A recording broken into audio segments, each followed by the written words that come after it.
Charlie McArdle on BBC Radio Jersey.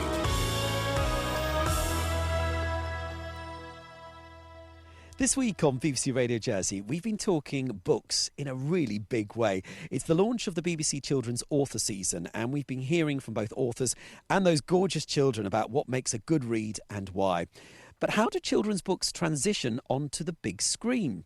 Well, Jan Caston is a screenwriter and a name you may recognise after the charity showing of Who Killed Nelson Nutmeg, which took place in Jersey at Cineworld in February.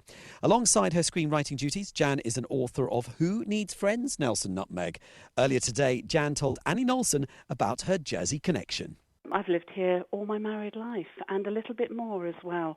I'd always had a connection with Jersey because my grandfather was a pig dealer who brought pigs onto the island and took cows back.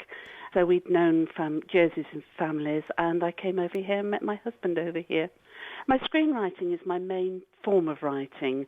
I'm part of a company called Nelson Nutmeg Pictures, which actually works out of Bournemouth because that's where the filmmaking crew are settled. And I write children's live-action movies and television. And where did this all start for you? When did you start getting involved with writing? Oh, writing I've written since I was a child. But I've had another couple of careers and family and all those sort of things. And about 9 years ago, I went on a screenwriting course run by the Jersey Arts Trust and met a chap who was working with Paul Abbott, who writes Shameless and all those wonderful things. And he said to me, write up an adult story, an adult drama story for TV.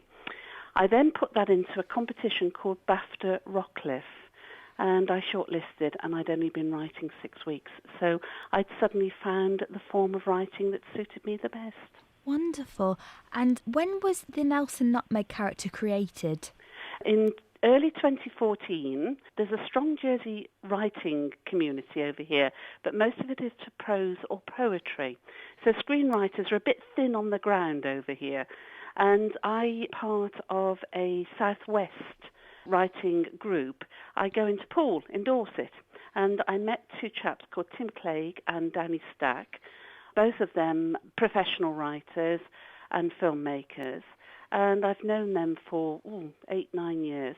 And they created Nelson Nutmeg and wanted to bring back live-action film for children, feature-length film, not just television length, which is, could be sort of like 20 minutes, 40 minutes, 60 minutes.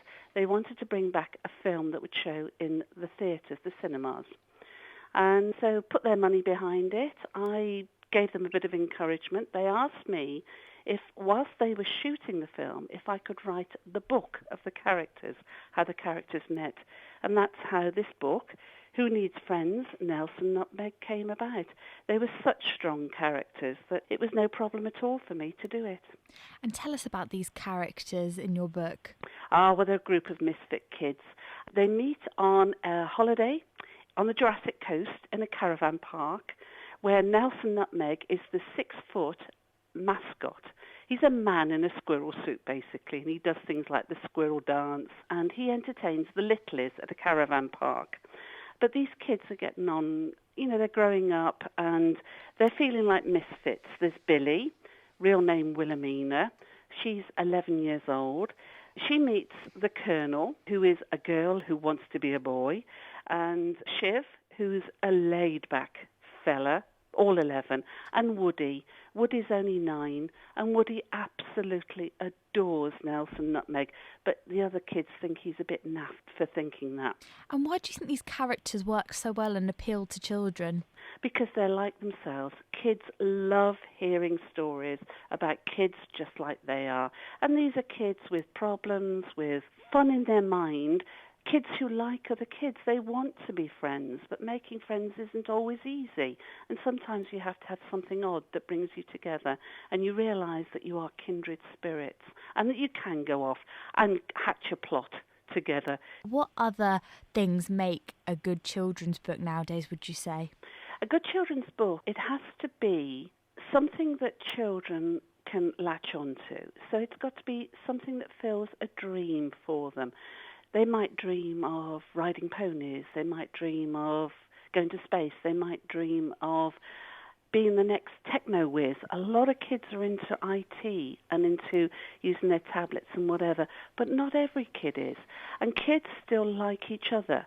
They need to be part of a group, and they like to see kids being friends with each other and having great fun. At the end of the day, a kid's life is all about having fun. So that was Annie Nolson speaking to screenwriter and author Jan Caston. Jan's book and many more from local Jersey authors will be available to see tomorrow as their pop-up store will be open in the market, and that is for one day only.